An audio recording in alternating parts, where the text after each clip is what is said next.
And watch this. This is a significant amount of damage for what was very little work. You see 2, 3. Hey, welcome back to the channel. All right, Toad has come to the contest, and thanks to the content creator program, I do have access to him, and I'm going to take a pretty thorough look at him for some initial thoughts and initial analysis on him. We're going to look at him with his ideal mastery setup, which would be the suicides. We're going to look at him without, and then we're going to look at him with his SIG ability, and then last but not least, we'll look at him all synergized up. This guy is pretty impressive. There's a lot of cool things he can do. And then again, at the end, I will provide kind of some analysis conclusions and where I think he may be useful and where he kind of falls into my own tier ranking. So let's go ahead and jump straight into this. A lot of these fights we're going to look at is this 6.4.1, this Deadpool. I like it because you do have to worry about, or at least be cognizant of the power gain. If you're not familiar with Toad, he has these tongue attacks, which will be applying this paralytic poison. The defender can purify them by dashing forward and backward. I think there's about like a 2-second cooldown. Without the SIG, nothing really happens when they get purified, but you'll see when we get the SIG ability what happens there. It is a nice SIG ability in my opinion. Now, we're going to basically want to be throwing these special ones. It's going to trigger like, I don't know, paralytic something or other, but it's basically going to trigger a mode. The biggest and most important thing here is that we're getting a prowess from it, and it is a sizable prowess of about, I think, 70%. So that is a big deal. We're going to want to get those going and continue to get our paralytic poisons up, which again, we're getting from those tongue attacks there, or at least from the last medium. And then a nice stun can come off them. You just saw that right there. There's a bit of a cooldown on that. That's actually what that stun cooldown is. Not really a big fan of the graphics that are letting us know what's going on with him, especially these prowess, but it is what it is. So you see we're going in there. We've only done a couple of our special ones, and I think we're about to throw our special 2, and it's going to do some respectable damage because we did time it with those paralytic poisons. You can, and we'll show this later in the fight or in the video, you can get a nice little stun there with some additional damage off the SP2. But overall, this wasn't bad. I kind of wanted to use this as a little bit of talking about how to play him, some general stuff. It's a lot of SP1s, SP1s, SP1s, and then your SP2. There's a little bit more nuance in there, but in my playing him, it didn't make a massive difference. So there he is. Now we're going to throw on the suicides, and I think you're going to notice a massive difference, which does make sense. He is poison immune. We even, because of the bleed, there's a small chance for us to start with that paralytic secretion, I think it's called. Basically that phase that we got from the special one. You're seeing our paralytic poisons are adding up significantly faster. We've even got the nice passive stun, which is not a nothing. That is an actual thing. You can get more skilled at it and time it. We've thrown one special one. We're quickly getting back to our second here. So, and we already have 3 of those pretty big prowesses that come off of the special one, or whenever you trigger the that paralytic secretion, I think that is what it's called. Yeah.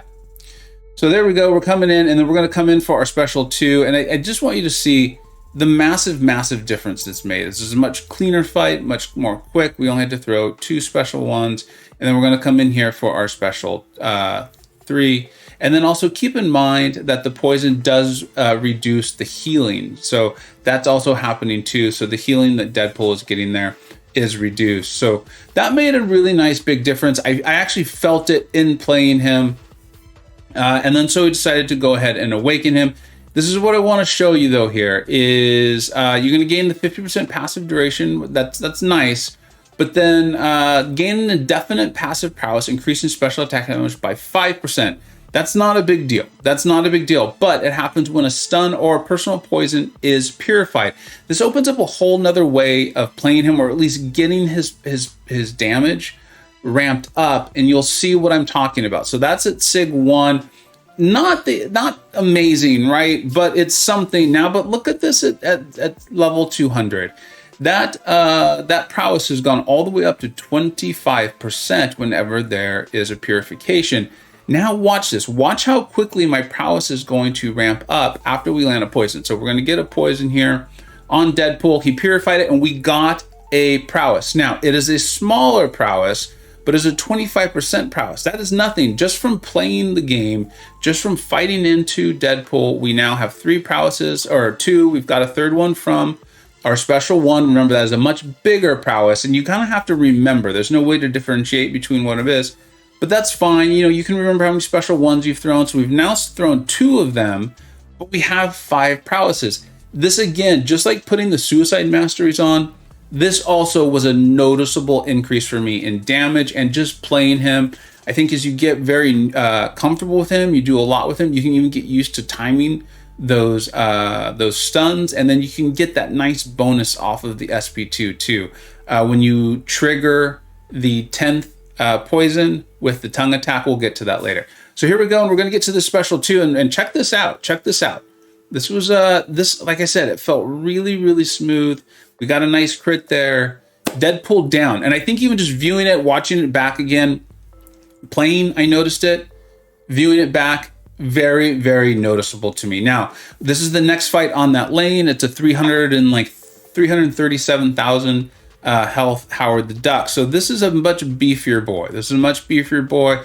I want you to see this. I'm showing this to you for a couple reasons. One is I wanted to show what a massive difference I felt the SIG and the proper masteries. And I do think this is a guy that wants the recoil. I think he really wants that if you're going for the damage. Smooth play. He can heal a little bit. You're seeing it there. So we've thrown 1 special one. Only 1 of our, now we've thrown our second one. So 2 of those prowesses are those big beefy prowesses. 3 are the smaller ones. And you really could, if you were wanting to be patient with it and comfortable with it, you could just let a lot of these get purified. Let's see if we get a few more. I'm pretty sure we will here because I was setting this up.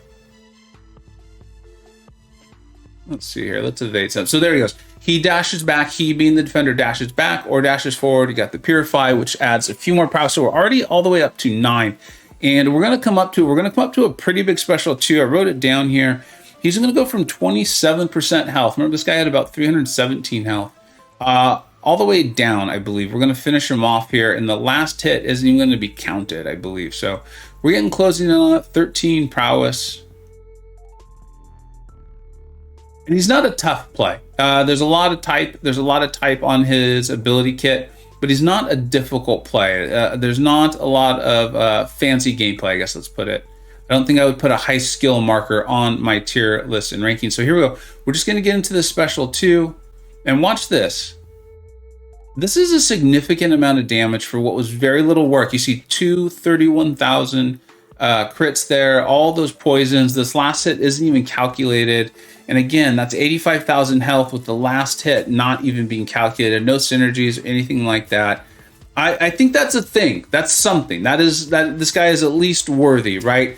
Now we've got him all jacked up, all geeked up. We want to fight with Professor X. We've made him a horseman.